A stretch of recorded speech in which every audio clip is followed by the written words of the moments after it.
Hola amigos, ¿cómo están? Buenos días, buenas tardes, buenas noches. Depende mucho de en qué momento ustedes estén viendo este video. Me llamo Axel Rubianes y estoy desarrollando este pequeño proyecto que se llama Descubriendo Libros. Básicamente es un canal de YouTube en donde la idea principal es poder leer algunos libros, sobre todo técnicos, y poder explicarlos mediante videos capítulo a capítulo, ¿no? Con la finalidad de que la información sea más digerible para ustedes y para mí, y poder mantener esta información en la memoria de largo plazo, ¿no? Porque la mejor forma de aprender algo es enseñando a alguien más. Me presento, mi nombre es Axel Rubianes, como les acabo de comentar, referente a mis estudios académicos. Actualmente estoy en una maestría de gerencia del mantenimiento en la Universidad Nacional del Callao. Tengo una primera carrera profesional en lo que es el Instituto Senati de Mecánica y Mantenimiento de Plantas Industriales, y asimismo soy ingeniero industrial de la Universidad César Vallejo. He llevado algunos cursos de especialización en la UNI, CESAP Altos Estudios, TechSoup, CESCA y Megatex. Eh, los cursos de especialización son de AutoCAD, Power BI, sistemas integrados de gestión, hablamos de calidad, medio ambiente, seguridad, alineamiento de maquinaria industrial, gestión del mantenimiento, Excel y lectura de planos hidráulicos y neumáticos. Referente a mi experiencia profesional, como les comenté, en mi primera carrera de mecánico y mantenimiento me he desempeñado 3 años en diferentes empresas como son Grupo Pioneer, IRS, Apple Glass y PG Hermanos. Progresivamente, con la experiencia obtenida y los estudios desarrollados, he podido laborar como supervisor de mantenimiento en la empresa Curtimbres Banu y propiamente dicho en el área técnica de la Universidad de César Vallejo. Actualmente me desempeño como Property Management en la empresa Cushman and Wakefield. A ver, como les comento, este proyecto trata sobre leer algunos libros y poder explicarlos mediante videos capítulo a capítulo, ¿no? El primer libro que vamos a estudiar se titula Bombas centrífugas, de los autores Carnicer Royo y Maynar Asta. El libro consta de 6 capítulos. En este primer video vamos a hablar sobre la introducción y los conceptos generales que tenemos que tener en cuenta para la lectura completa de este libro, ¿no? Sin embargo, cuenta con otros 5 capítulos. Tenemos un capítulo 2 que habla exclusivamente sobre bombas, un capítulo 3 sobre tuberías, el capítulo 4 motores, el capítulo 5 instalación y mantenimiento, y para finalizar tenemos un capítulo 6 que nos habla sobre aparatos para el control de bombas centrífugas. Bueno, empecemos con lo que es la introducción y los conceptos generales. Para iniciar, vamos a hablar sobre algunas magnitudes que se van a hablar a futuro en este libro, ¿no? Y que tenemos que tener en cuenta y tenemos que saber de qué estamos hablando y a qué hace mención. La primera magnitud es la densidad. Nos dice el libro que la densidad es igual a la masa sobre el volumen, con sus medidas de kilogramos sobre metro cúbico. En la parte derecha tenemos dos probetas con el mismo volumen, solo que una segunda probeta ya cuenta consigo con una masa, ¿no? Por eso es la diferencia de medidas. 220 milímetros la primera probeta y la segunda probeta con el mismo volumen, sin embargo, mide 220 milímetros en la probeta. Es por la masa incluida que tiene. Luego nos hace mención sobre otra magnitud que es el peso específico. Nos dice que es el coeficiente entre el peso de dicho cuerpo y el volumen del líquido. Entonces, peso específico va a ser igual a peso entre volumen. Sin embargo, sabemos que el peso es igual a la masa por la gravedad.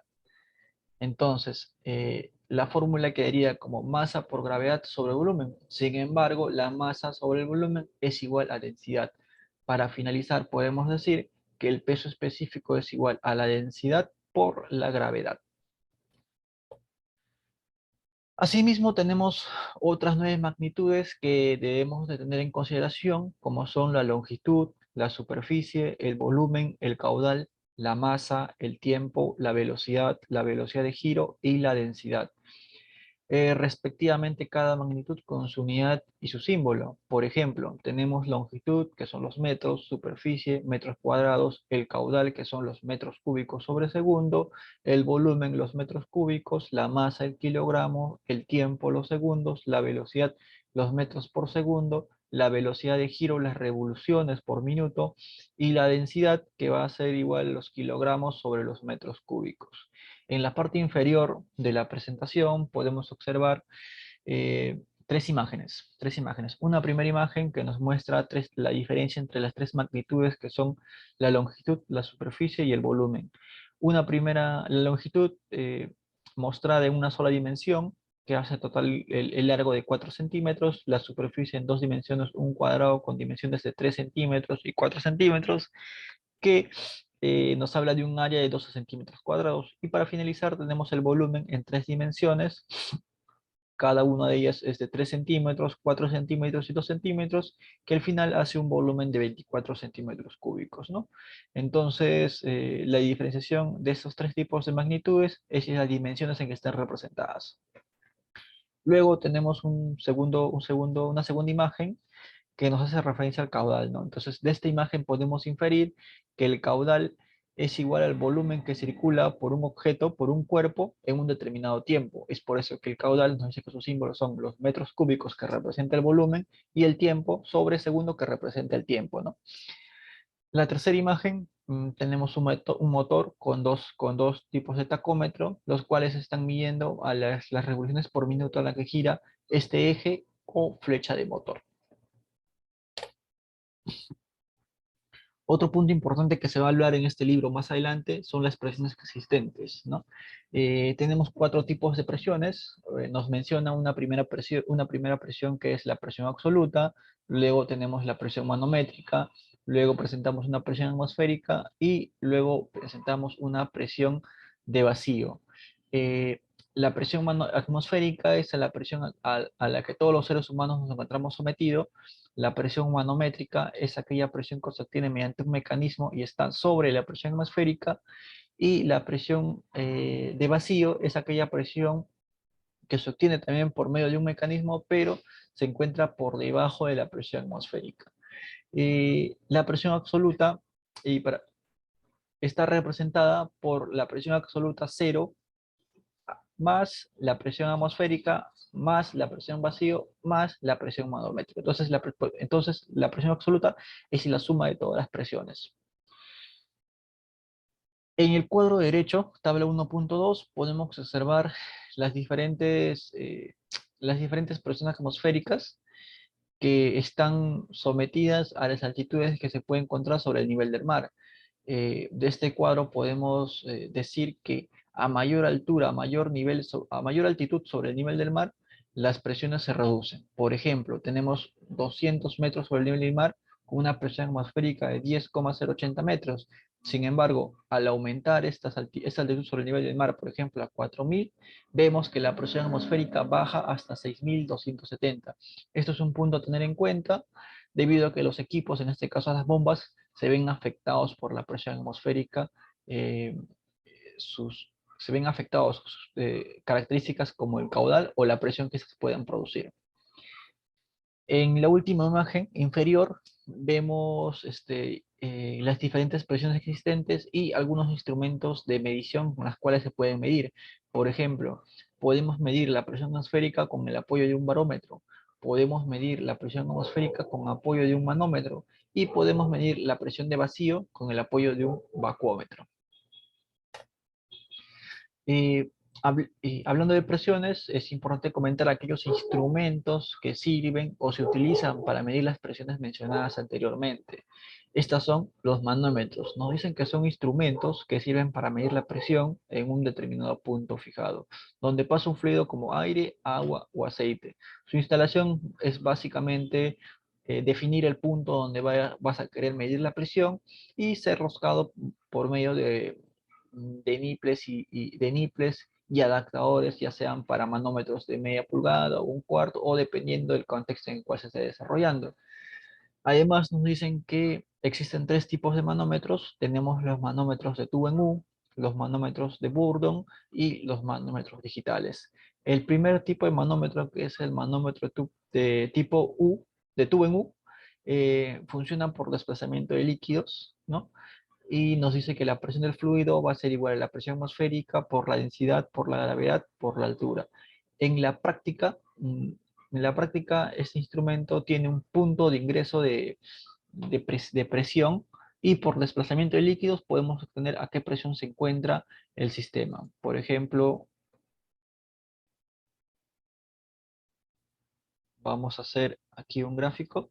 Digamos, si la presión ingresa por este punto, eh, la presión lo que va a hacer es desplazar el líquido existente en el tubo en U y la punta del tubo va a marcar una presión en la que se encuentra el sistema. Por ejemplo, entra la presión, el líquido se desplaza y el nivel más alto del líquido llega a este punto. Entonces va a estar representado a 40 metros de altura, una presión de 40 bar. Así va a funcionar este manómetro tubo por desplazamiento de líquidos.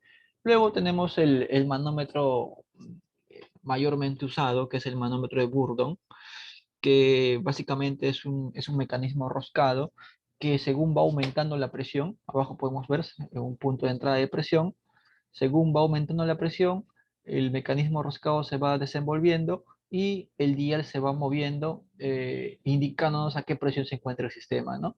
Entonces, a mayor presión, el dial se va la rosca se va desenroscando y el dial se va moviendo, marcando la presión a la que se encuentra el sistema. Para finalizar, bueno, tenemos el manómetro digital y en la parte superior podemos observar dos tipos de disipadores de calor, ¿no? Los disipadores de calor son utilizados cuando el contexto operacional que demanda el sistema hay aumentos de temperatura o hay temperaturas altas. Entonces, a temperaturas altas las mediciones del manómetro se pueden ver afectadas. Es por eso que recomiendan poner estos disipadores de calor. Primero tenemos un disipador tipo planchas, y luego tenemos un disipador de sifón, ¿no? En la industria, este es el disipador de sifón. En la industria, mayormente yo he escuchado que lo conocen como disipador colita de chancho, ¿no? Por su forma característica, que es una rosquita.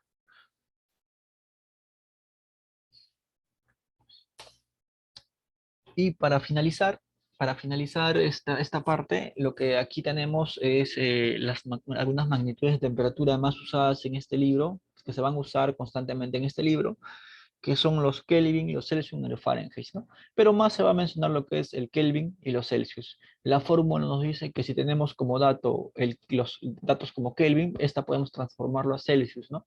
Celsius va a ser igual a Kelvin en 273. Sin embargo, si tenemos como información Celsius y queremos transformar a Kelvin, va a ser la inversa, ¿no? Kelvin va a ser igual a Celsius más 273. ¿Para qué es importante conocer la magnitud de temperatura? Porque esto va a afectar la capacidad de caudal de la bomba y va a haber una reducción en los puntos de aspiración. Y este en muchos cuadros va a ser representada por metros, ¿no? Por ejemplo, aquí tenemos un cuadro donde dice temperatura en grados Celsius, la parte A, esta parte, y luego tenemos una reducción o pérdida de aspiración en metros. A mayor temperatura, mayor es la pérdida. Bueno, eso sería todo de mi parte por este primer capítulo. Hemos tocado la parte introductoria del video que básicamente nos habló sobre las magnitudes que debemos tener en cuenta, dos fórmulas importantes como son la densidad y el peso específico, nos habló sobre las presiones existentes, sobre los manómetros y algunas magnitudes de temperatura que vamos a estudiar en este libro, ¿no? Los espero en el próximo video y gracias por todo. Chao, chao.